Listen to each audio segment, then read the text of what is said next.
In one word, how would people describe you? Now remember that answer and think about how you would describe you. Today, I would describe myself as beautiful, smart, and able to achieve anything that I want to. But growing up, I always thought of myself as small and not worth anything, really. From years of bullying to the perception that I was supposed to look like in magazines and social media, I wasn't like anything like those girls. And to see those kind of girls in my school, how was I supposed to look at myself in the mirror and say, I'm beautiful?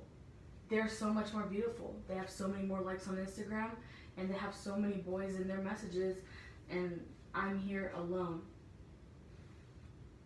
Whenever I started to realize that I don't need validation from anybody because I'm here by myself and I'm strong, I didn't need anybody to talk to me because I loved me, and that was enough. Whenever I started to grow that confidence inside me, I can achieve anything that I want to.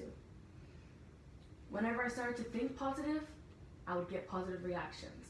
That's when boys started to pay attention to me. And that's when I started to see a change in myself, in my job, in my school, and in every interaction that I encountered. You define you, and that is it. Don't let social media, don't let boys, don't let anyone but you define yourself.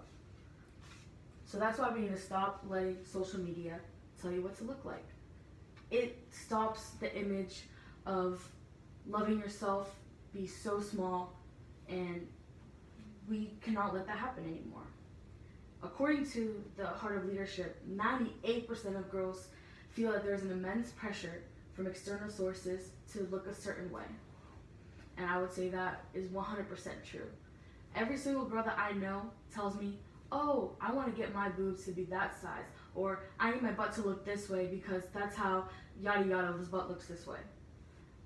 Why don't you feel like you're beautiful enough to just the way you are? I mean, God made you created in His image, beautifully and perfectly made, and that's the way it should be. Comparing yourself to the girl on Instagram is going to get you nowhere but hating yourself and becoming in a depressive state that you might not get out of. I got out of mine because I realized that the more I become depressed, the more I lose motivation, the more money I lose, and that's not what I'm here to do. I'm here to make money, and I'm here to love myself, and that's going to get me to the success that I want to be. The dream body doesn't exist because your body does, and it is beautiful. Every girl is beautiful, and every guy is beautiful too, I guess. The moment you start loving yourself from within, it is going to show on the outside, and that confidence will lead to success. An actor by the name of Sommer says, having a low opinion on yourself is not modesty, it's self-destruction. Thinking of yourself as small, you are small. Thinking of yourself as ugly is ugly. You will continue to have this opinion on yourself, and you're not going to put, work into how you look every day. You're going to go to school basically like a lazy day, but you look like a slob. I'm just going to tell you, you look like a slob. Whenever you start to feel beautiful, you're going to put the work in, and you're going to dress nice, and that professionalism and that radiance from your insides is going to reflect on the outside.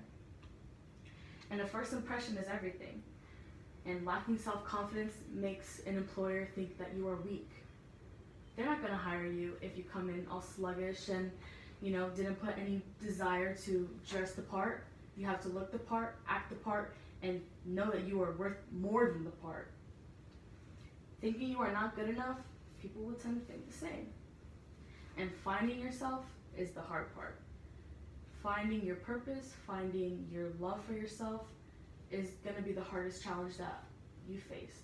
And it was for me, and it will be for anyone who comes by and decides to act upon it. And once you learn to love yourself, you will love people better too. Your relationships will start to work.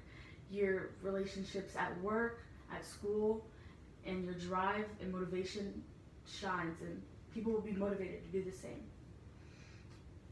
And I'll end this speech with this quote. It is easy to live for others. I call on you to live for yourself.